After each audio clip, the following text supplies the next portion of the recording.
Olá, boa tarde. A alegria minha estar aqui com você. Seja muito bem-vindo à nossa casa. Vamos falar de discipulado, algo que trouxe vida para mim. Nessa casa eu cresci, nessa casa eu fui chamada, nessa casa eu fui cuidada, fui empoderada e fui enviada.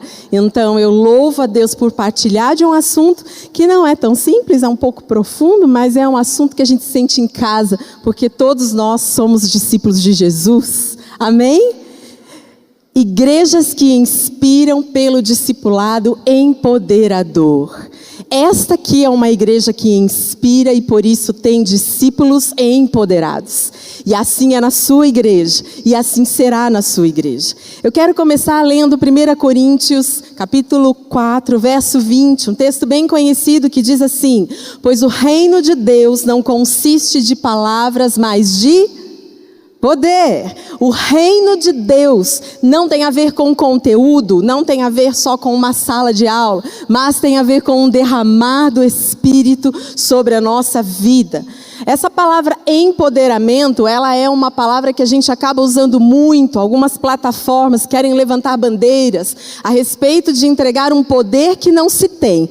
No nosso caso, isso é diferente. Nós não procuramos e não precisamos ir atrás de um poder. Nós já temos este poder.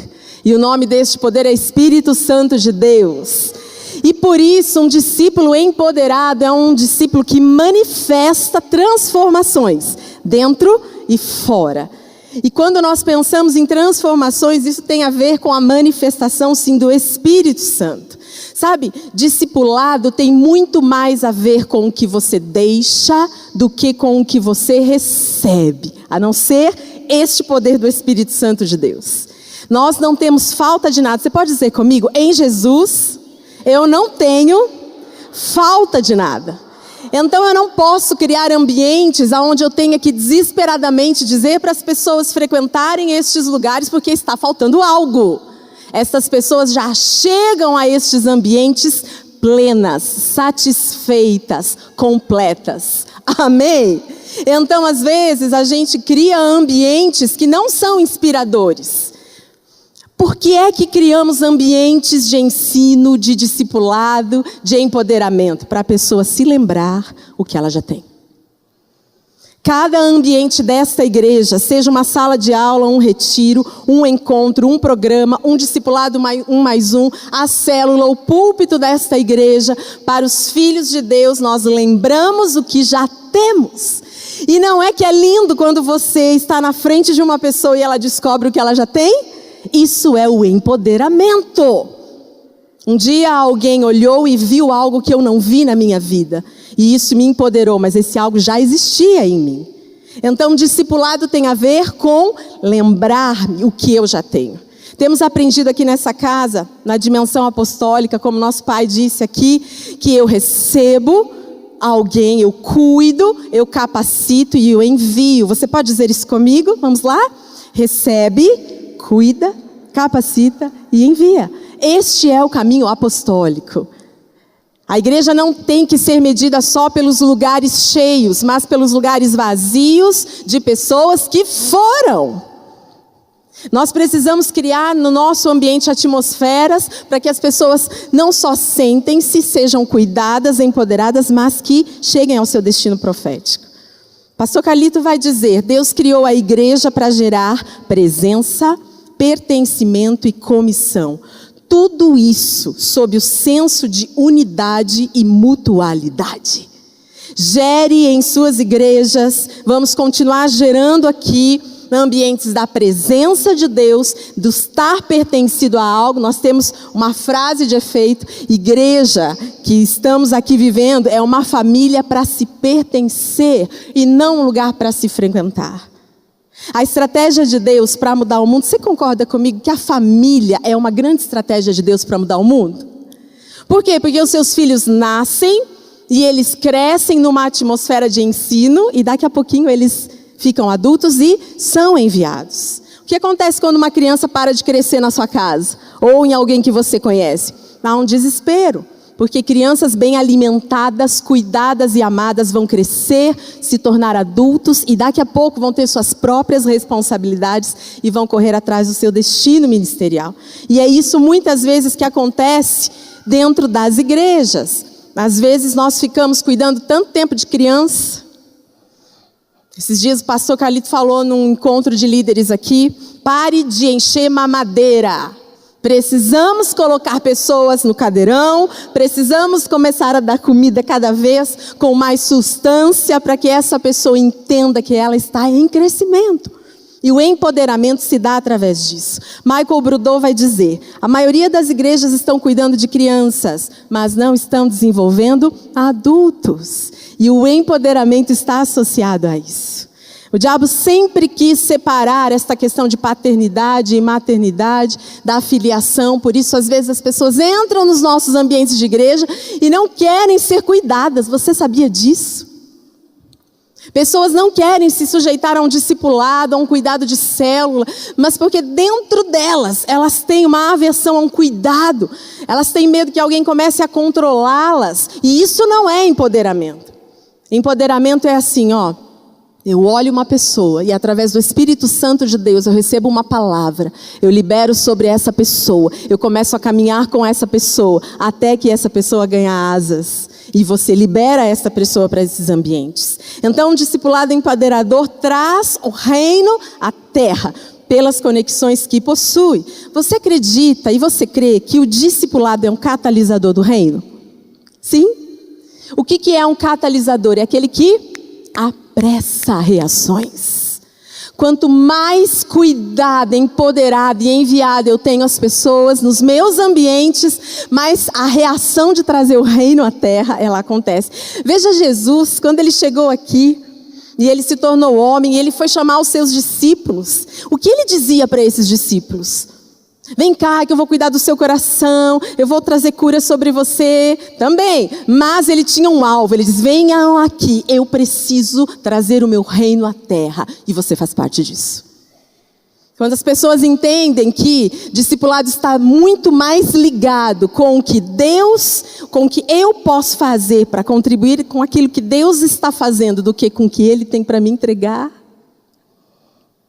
Sabe, quando eu entendo o meu destino e quando empoderadamente eu vou para o meu destino, no caminho eu sou curada, no caminho o caráter muda, no caminho a luz de Deus vem sobre mim e eu recebo tudo que eu preciso. Às vezes a gente está esperando uma pessoa ficar completamente madura para entregar algo para ela, e eu não estou dizendo para você ser precipitado e às vezes até trazer uma incoerência no seu ministério, mas muitas vezes pessoas estão preparadas, mas é no caminho que elas vão receber aquilo que é necessário. E isso tem a ver com empoderamento. Vamos começar. O que é autoridade? O empoderamento tem a ver com autoridade. Eu costumo pensar que a autoridade é dar voz a quem não tem. Entende? Por que um governo tem uma autoridade? Porque ele dá voz a quem está precisando. Se entendêssemos a premissa da autoridade, nós nunca teríamos medo de autoridade. O que acontece nos nossos ambientes como igreja?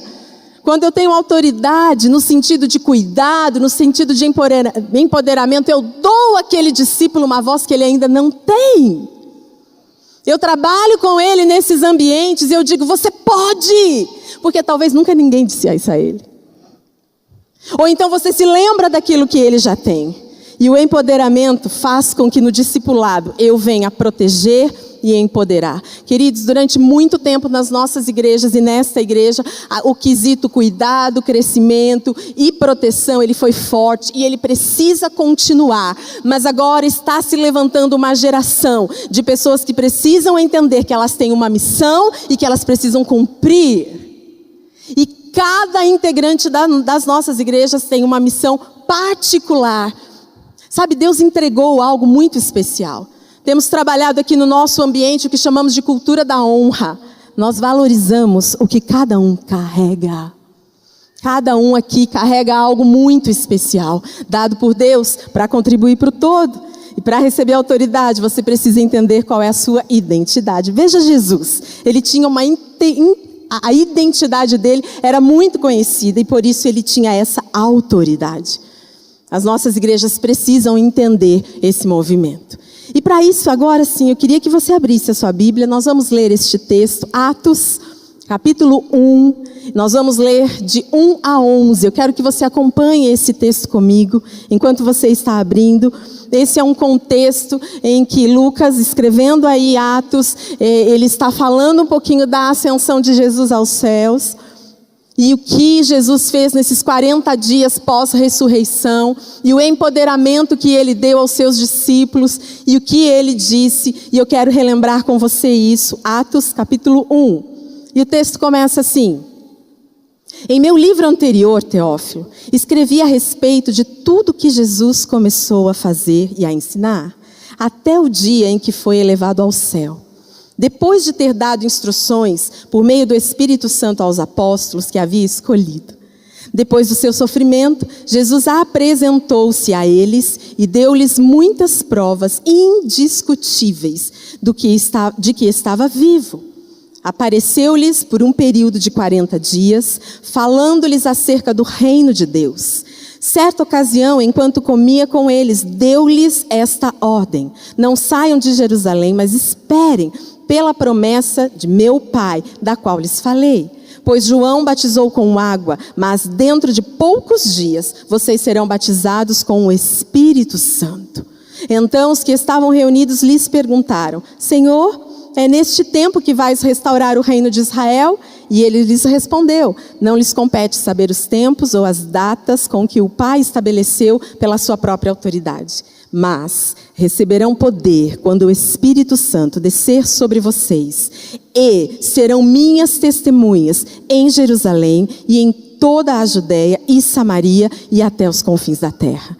Tendo dito isto, foi levado aos céus, às alturas, enquanto eles olhavam, e uma nuvem o encobriu da vista deles, e eles ficaram com os olhos fixos no céu enquanto ele subia. De repente, surgiram diante dele 2 homens vestidos de branco, que lhes disseram: Galileus, por que vocês estão olhando para o céu? Este mesmo Jesus que dentre vocês foi elevado ao céu, voltará da mesma forma que viram subir. Amém? Isto é uma palavra de empoderamento. O Senhor confia em nós. Estamos aqui sim para vivermos transformações profundas no nosso caráter, nas nossas posturas e nos nossos comportamentos. Mas mais do que tudo, estamos aqui para colocar e implantar o reino de Deus na terra.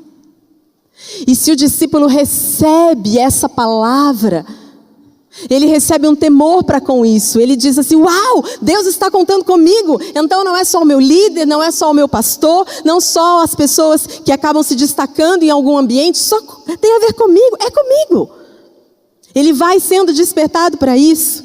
Você crê que o Espírito Santo é a força capacitadora da igreja e que tem empoderado a mim e a você? Amém?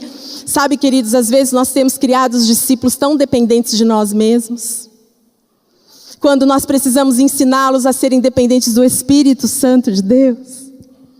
É lindo essa parceria de discípulo-discipulador. É lindo aquele envolvimento de ambientes de discipulado. Mas quantas vezes a gente não traz esse discípulo para perto e diga com ele: eu vou orar com você até que você receba uma palavra.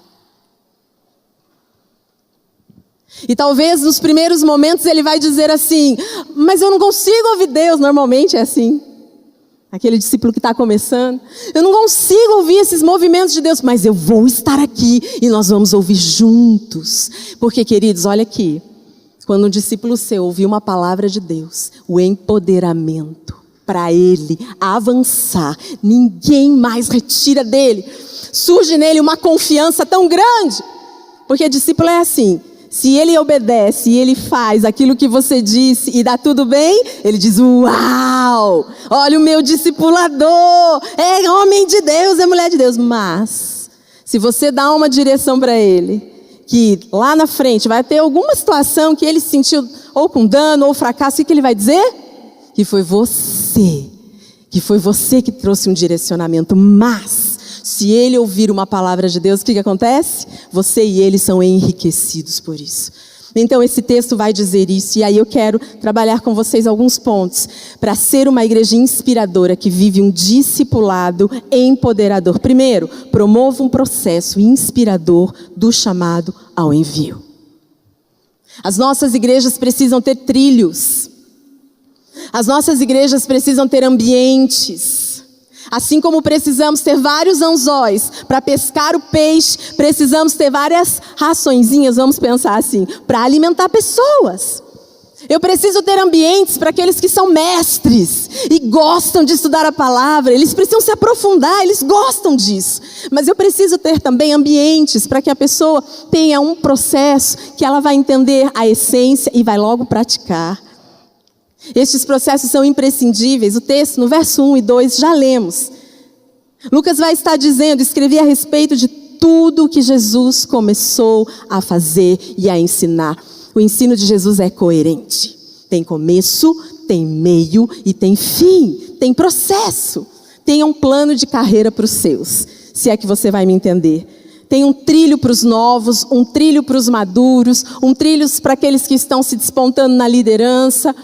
Aqui na igreja nós temos algo chamado Circuito Vida. O que é isso? É um ambiente ou ambientes diversificados com conteúdo para ensino e para empoderamento. Se você for ficar no workshop de discipulado, você vai ouvir isso. Você precisa ter isto. Pensar no crente que já está há 5 anos. Às vezes a gente fica tão focado no novo que acabou de chegar e esquece que o outro precisa crescer e ele precisa ser desafiado. Agora deixa eu te dizer, a hora que chega... Na hora de você talvez multiplicar um pequeno grupo e uma célula. Na hora que essa igreja cresce, você precisa de líderes, aí você fica apavorado falando, cadê? Mas precisamos formar e empoderar. E às vezes o que acontece é que a gente está numa rapidez tão grande de crescimento, porque vem a onda de Deus, e aí a gente não preparou esse líder. E esse líder é empoderado, e aí lá na frente alguma situação vai acontecer. Sabe, eu gosto de pensar que quando a gente cuida de pessoas, cuida das crianças, de adolescentes, e vai empoderando, mesmo que não tenha talvez ministérios e células, nós estamos prontos para o que o Senhor vai fazer. E este é o ambiente. Células apostólicas, também falamos sobre isso, tem um livro. É um ambiente que cuida, faz crescer, traz capacidade e comissiona. Levantamos as pessoas das cadeiras para que elas possam continuar. Igrejas inspiradoras, além de ter um trilho, para que essas pessoas possam saber aonde vão, do ponto A para o B para o C. Nós precisamos, escreva aí, ministre sobre pertencimento e posição do reino, se você está aí acompanhando. Além de eu dar um trilho para esta pessoa caminhar, eu preciso ministrar sobre ela, que ela pertence a algo, que ela tem uma posição no reino. E já falamos sobre isso. Lá no verso 3, o texto diz, depois do seu sofrimento, Jesus apresentou-lhes e deu-lhes muitas provas. Apareceu-lhes num período falando acerca do reino. Há um pertencimento. Nosso mestre veio trazer o ensino central, o de sermos filhos amados, com uma missão: implantar o reino dos céus, através das nossas vidas e dos nossos frutos. Qual é a nossa posição? Temos posições reais, de realezas, para impactar o desamor, o pecado, a sujidade do mundo, para trazer beleza, graça, perdão, através de nossas vidas e das posturas e reflexos que elas terão. A coisa mais linda é quando você desenvolve um discípulo filho. Ele sabe aqueles ambientes que ele está, e ele e os outros vão viver. E ele vai multiplicando esse valor. Quando você entra numa célula e aquela célula foi regada com oração, com palavras sobre a vida da pessoa, com palavras de empoderamento, palavras trazendo ao coração dela algo que ela vai ficar, uau, nunca ninguém disse isso para mim. Estes ambientes, eles profetizam e trazem empoderamento. Então deixa eu dizer algo para você. Da próxima vez que você for montar um currículo, da próxima vez que você for montar um ambiente de ensino, de discipulado, que seja 1 mais 1, sempre traga essa nuance do sobrenatural de Deus, de uma oração. Por que a gente não começa falando sobre o coração da pessoa? Ela não precisa de mais um conteúdo, eu já disse, ela precisa se lembrar o que ela já tem. Às vezes você vai chorar junto, você vai rir junto com a pessoa, mas você criou uma atmosfera para aquilo que, de alguma maneira especial, ela pode receber e ser empoderada. Precisamos entender que a herança de Jesus, aquilo que Ele tem nos dado, nunca diz respeito ao que nós fazemos, porque é herança, recebemos, mas tem a ver com aquilo que somos. Em terceiro lugar, uma igreja inspiradora que leva a discipulados empoderados, ela prepare e profetize a atmosfera para os movimentos de empoderamento. O que vivemos ontem aqui foi um lugar, uma atmosfera, um lugar onde as pessoas, elas podem ser tocadas com o Senhor, elas podem adorar de maneira que haja uma liberdade, uma continuidade daquilo que elas trazem. Você e eu sabemos, nós não vamos a uma celebração, não vamos a uma célula, não vamos só a um encontro de ensino, só para receber, mas para entregar. Eu preciso ensinar ao meu discípulo que ele chega diante de Deus com uma oferta de gratidão, ele chega diante de Deus com uma ação de graças. E a gratidão abre portas e ele pode vivenciar algo lindo. Isso é cultura da honra, ele tem algo para oferecer. Ele tem algo para oferecer. João batizou com água, mas dentro de poucos dias vocês serão batizados com o Espírito Santo, no verso 5. Com Jesus vem a esperança do Espírito Santo, e ele viria e ele veio morar em nós. E quando eu preparo ambientes em unidade e comunhão para os meus discípulos, para que eles se relacionem e experimentem a presença do Espírito Santo, eles vão vivenciando cada vez mais esta imersão, e eles saem encorajados e eles profetizam. O batismo com água, ele sela o arrependimento. E o batismo com o Espírito Santo, ele traz o senso de pertencimento. Deixa eu te perguntar. Quantas vezes após um ambiente, um relacionamento, seja um discipulado, um ambiente de ensino, ou mesmo uma mensagem, houve realmente uma transformação de vida? A pessoa saiu dali empoderada. Eu sei que muitas vezes isso acontece, porque é para acontecer. Este é o ambiente. Depois, uma igreja inspiradora é uma igreja que, dentro dos discipulados que empodera, conduz os seus discípulos para irem além de você mesmo. Porque o que marca tem a ver com aquilo que você ensinou, aquilo que você enviou, mas principalmente aonde o seu discípulo chegou. O que sela o legado de alguém não é só a sua vida, mas aquele que estava sobre você, aonde ele chegou. Não foi assim? Jesus não disse que faríamos obras maiores, que chegaríamos a lugares que ele não poderia chegar? Então eu preciso ensinar e criar este ambiente para as pessoas serem empoderadas a avançar. O texto, verso 8, receberão poder quando o Espírito Santo descer sobre vocês, e serão minhas testemunhas em Jerusalém, toda a Judéia e Samária e até os confins da terra. Erwin McManus vai dizer, a igreja não existe para nós. Nós somos igrejas e existimos para o mundo. Você pode dizer isso comigo? Vamos lá? A igreja não existe para nós. Nós somos a igreja e existimos para o mundo. E este senso de que o seu discípulo pode caminhar tem a ver com o teu olhar para ele, a tua palavra para ele. Rick Warren vai dizer, então, uma grande igreja deve ser conhecida não pelo número de pessoas sentadas, mas pelo número de pessoas enviadas.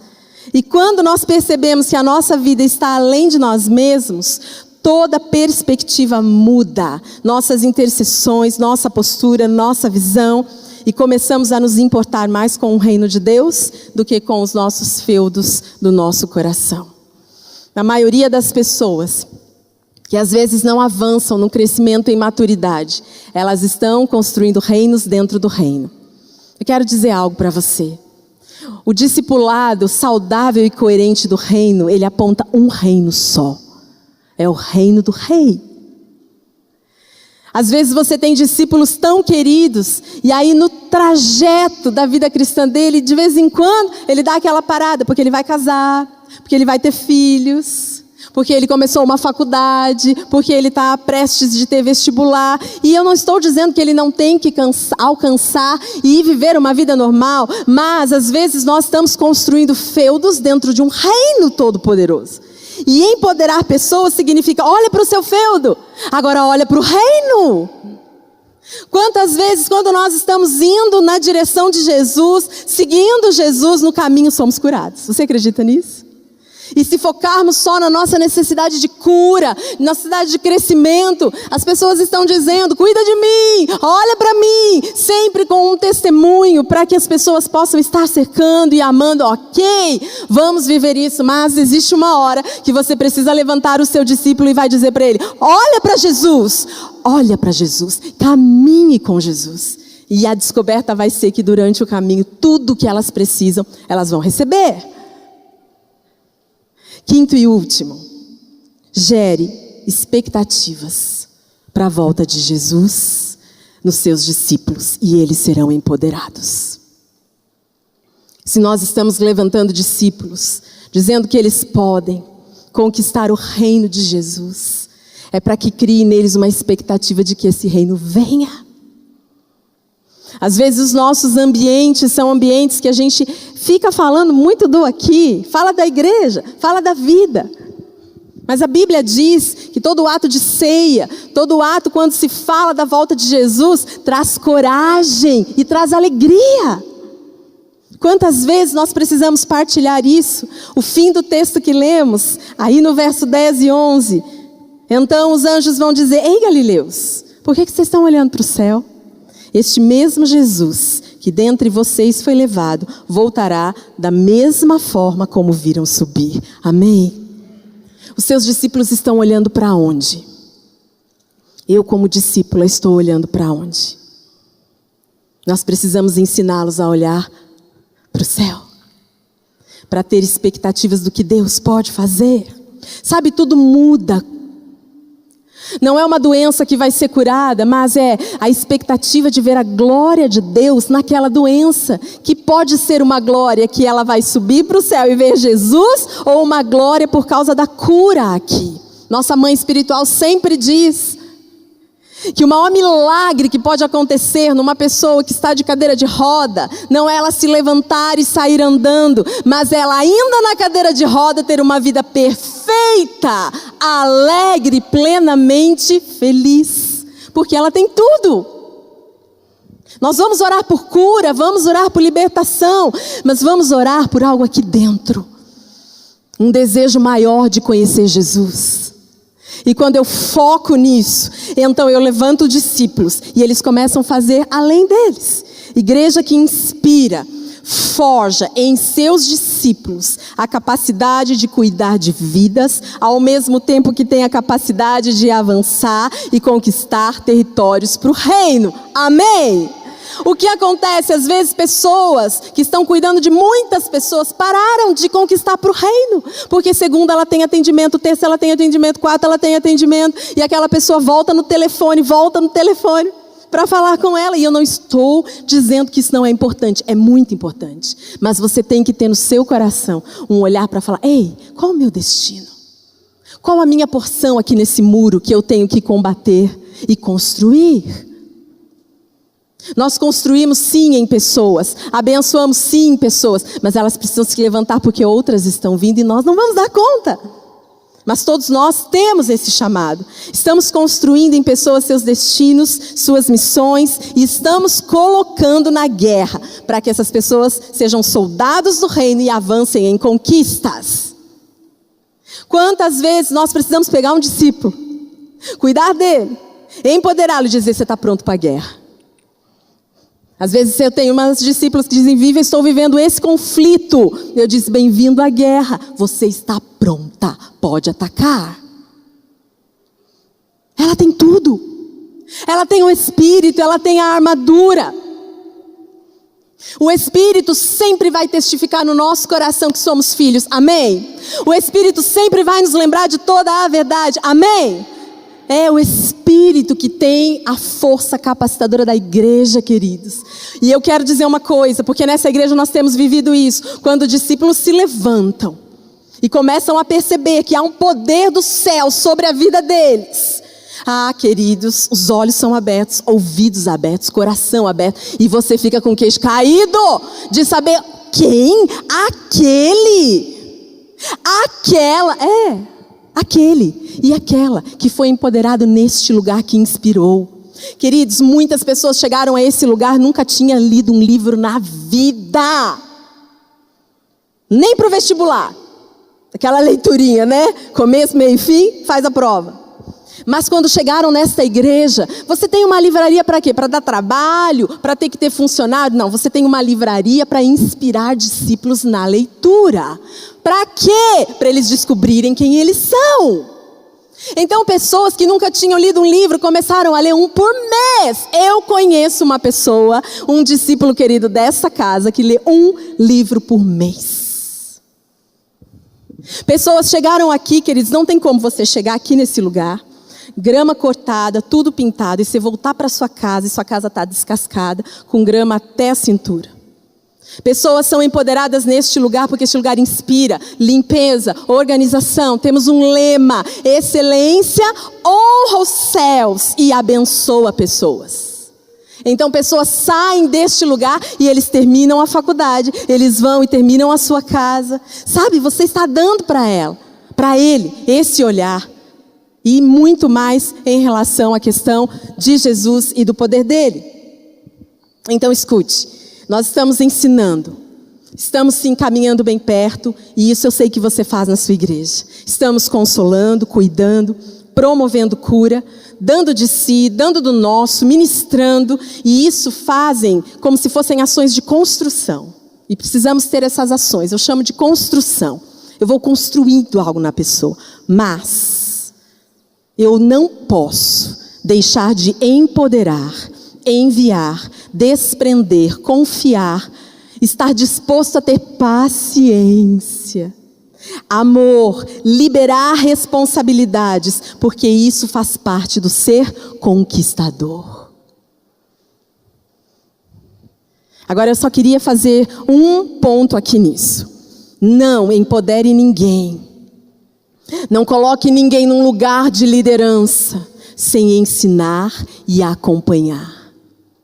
Às vezes a gente traz esse peso de empoderamento com uma pessoa que talvez não está pronta. Não tem problema ela estar, estou falando com você, mas desde que você esteja perto dela, caminhando com ela, relembrando a ela o chamado. Foi isso que Paulo fez com Timóteo o tempo todo. Eu estou aqui para relembrar o teu chamado. Eu estou aqui para relembrar que houve uma mão na sua cabeça e você foi empoderado para algo. Então nós vamos caminhando. Seus discípulos e sua igreja precisam estar aptos a construírem em amor e a conquistarem em poder novos territórios para o reino. Amém? Tanto dentro dos corações quanto dentro dos governos e magistrados. Nossa missão: transformar pessoas comuns em extraordinários discípulos de Jesus. Temos isso ali naquela parede, e isso é verdade. Pessoas comuns devem entrar nas nossas igrejas e se transformarem no extraordinário. Eu quero que você acompanhe comigo alguns discípulos extraordinários desta igreja e de igrejas da cidade. Não estão talvez fazendo coisas mirabolantes, mas entenderam o seu chamado, cresceram, estão amadurecendo, porque sabem aquilo que carregam. Eu quero que você conheça a Sueli. Tem foto dela? Sim. Há 25 anos, Sueli tem um projeto. Ela adotou 100 crianças e suas famílias de uma comunidade carente ali em Taubaté. Ela dá reforço escolar, balé, inglês, artes e apoio psicológico e espiritual para as famílias. Quero que você conheça uma outra discípula, Elaine Yamaguchi. Ela é uma personal organizer que recebe doações de desapegos de casas de alto padrão e leva, organiza e transforma em casas simples, de um cômodo, em locais habitáveis e otimizados. Quero que você conheça a Adaulete, da nossa igreja da cidade de Paraibuna. Tem um trabalho relevante, é reconhecido na cidade de Paraibuna, trabalha com 80 crianças, é tricampeã mundial de jiu-jitsu e ela tem 50 anos e ela tem uma história linda, porque ela começou a praticar jiu-jitsu com 40 anos. E ela rompeu por causa daquilo que ela recebeu inspiração nesse lugar. Ela tem uma história de superação e conquista. E dentro de uma chácara que ela adquiriu, ela tem outros trabalhos que têm apoio do SESI. Quero que você conheça o Dr. Elton. É um médico aqui da nossa igreja, um médico cirurgião gastro. Fez viagens missionárias para Haiti, Senegal e mais ultimamente no Líbano, onde ele pôde ajudar refugiados da Síria. Em ambos os projetos trouxe alívio físico e mental. Quero que você conheça a Dona Maria José.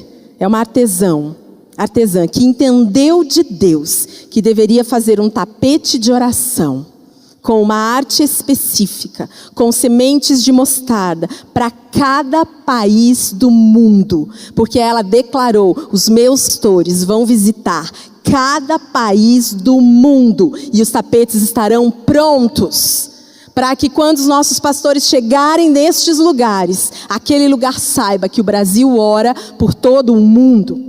Quero que você conheça Priscila, uma advogada com 14 anos de carreira, participante de um conselho jurídico, tem feito convites a colegas do Poder Judiciário para eventos específicos na igreja, juízes, promotores, e eles têm chegado até nós e sido impactados.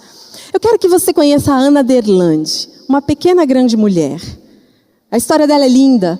Ela chegou no GAC. O GAC é um hospital da cidade para crianças com tratamento de câncer. Ela queria contar histórias. E ela chegou: olha, eu quero me voluntariar, eu quero contar história. Então lá no GAC disse para ela assim: olha, não tem mais vaga, já tem todos os contadores para todos os dias. Ela falou: ok. E ela contou para mim que ela foi saindo, o Espírito Santo disse para ela: ei, volta e pergunta se eles estão precisando de outra coisa. Então ela voltou, resumindo a história. Hoje ela gasta as tardes dela higienizando brinquedos da brinquedoteca. Só isso? Um reino sendo implantado. Quero que vocês conheçam o Dirceu e a Patrícia, é um casal muito lindo. O que eles fazem? Semanalmente, 7h30 da manhã, eles atendem pessoas que acabaram de fazer os seus exames de sangue com um cafezinho. Pois eles perceberam que pessoas saíam passando mal daquele posto por não ter algo para comer. Quem diz isso a esses discípulos extraordinários? Quem constrange o coração deles, senão o Espírito Santo? Você quer ser impactado pelo que os seus discípulos vão fazer de maneira extraordinária? Quem quer? Eu quero. Então, eu preciso empoderá-los. Richard, um professor de Rapkido, ali em Taubaté, tem um grupo na igreja da cidade, desde 2017. Hoje ele tem 40 alunos. Frutos colhidos, ele diz, sendo de milagres. Ele ganhou 42 medalhas para o Brasil numa equipe que teve de Rapkido em 2018. E a equipe da cidade é a 4ª melhor equipe do Brasil de Rapkido neste evento. Crianças que vêm de bicicleta. Um grande discípulo extraordinário. Ninguém sabe o que ele está fazendo, mas ele sabe. Mas Deus sabe. Gabriela Maia, uma psicóloga que trabalha em uma casa-lar para crianças carentes e de risco. Um dia ela teve uma grande ideia junto com um grande projeto. Ela disse: uau, essas crianças vêm para essa casa-lar que é um abrigo, crianças que estão sendo afastadas da violência da casa, são crianças que não têm um álbum. Então Deus trouxe ao coração dela: vou fazer um álbum, vou construir uma história com elas, para que quando elas saírem em adoção, elas saiam com um álbum da sua história. Sabrina, uma fisioterapeuta que tem um grupo de mulheres que se reúnem para costurar absorventes de pano, para enviar a comunidades carentes e para o Nordeste, para meninas e mulheres que não têm acesso a absorventes descartáveis. Bruno, optometrista, esteve no Senegal, Guiné-Bissau, Gâmbia e Haiti, e ele e sua empresa fizeram doação de mais de 500 óculos. E por fim, Enéas.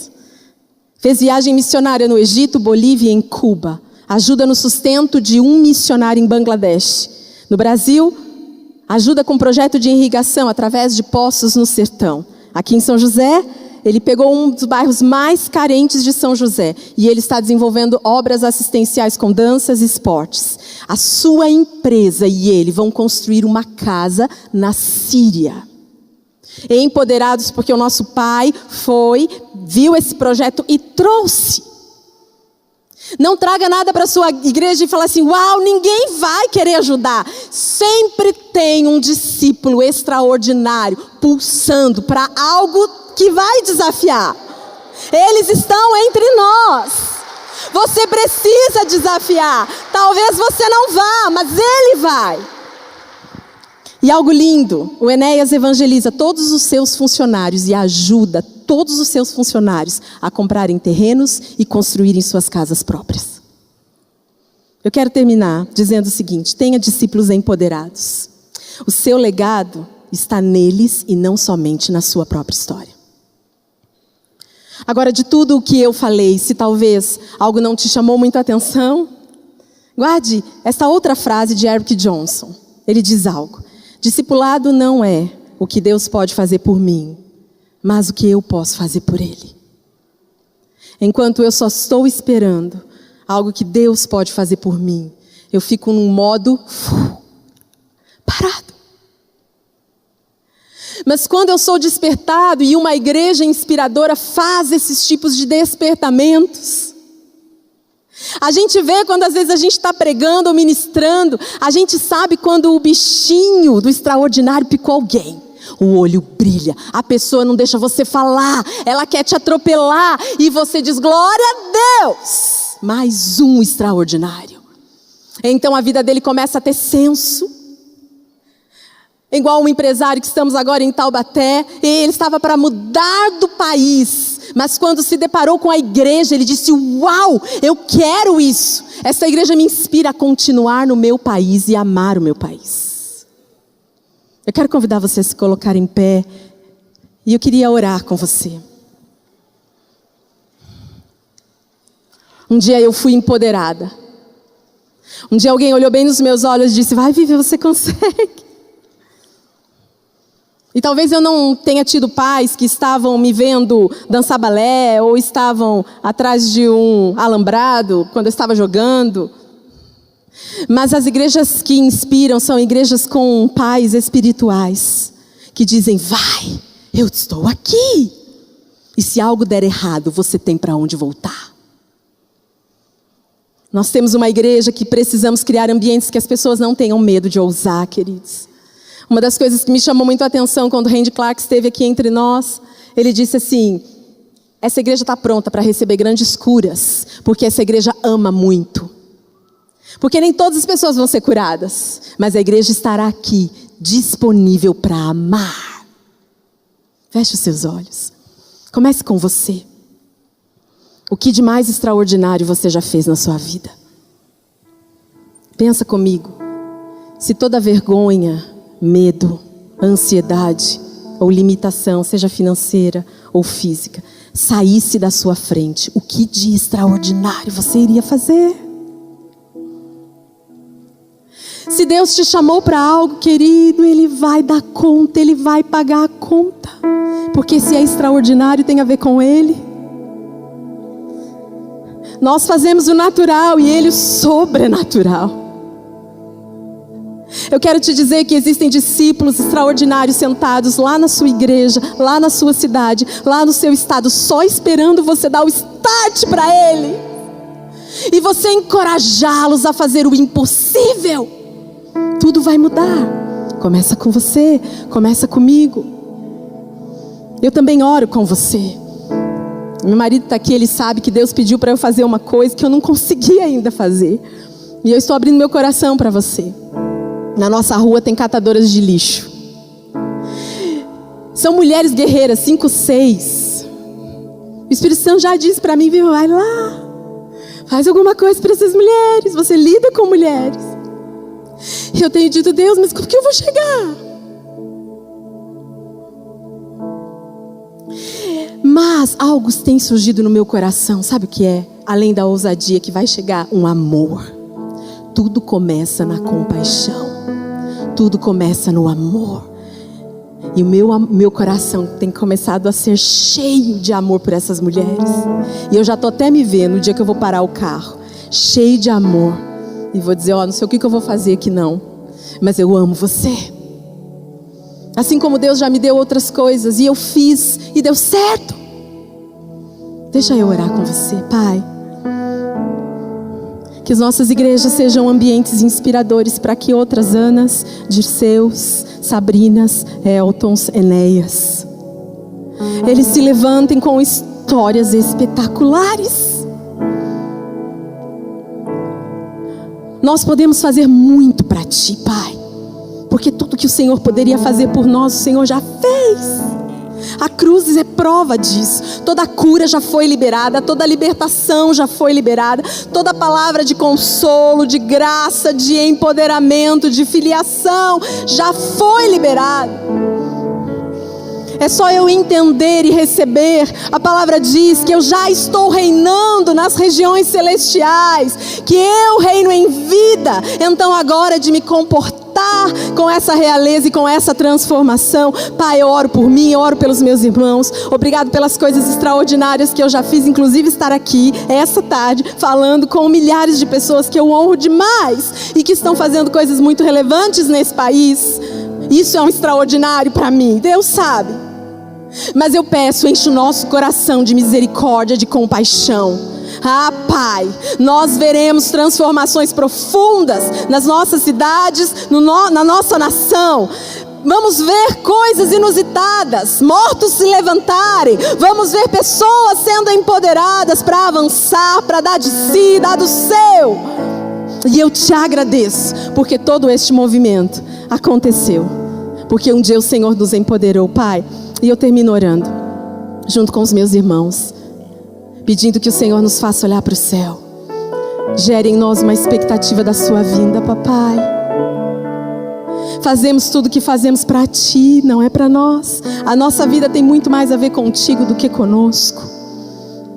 Nós vamos cantar, e cantar mais uma vez, e dizer mais uma vez, estamos te aguardando, queremos ir para casa. Estamos sentindo o cheiro de casa, sons da casa. E se essa palavra é para você, eu trago, não desista, você está quase lá. Do mesmo jeito que o viram subir, o veremos descer. Chegaremos empoderados aos céus e levaremos outros conosco. Esta é a minha oração em nome de Jesus. Amém. Aleluia. Deus abençoe sua vida. Glória a Deus.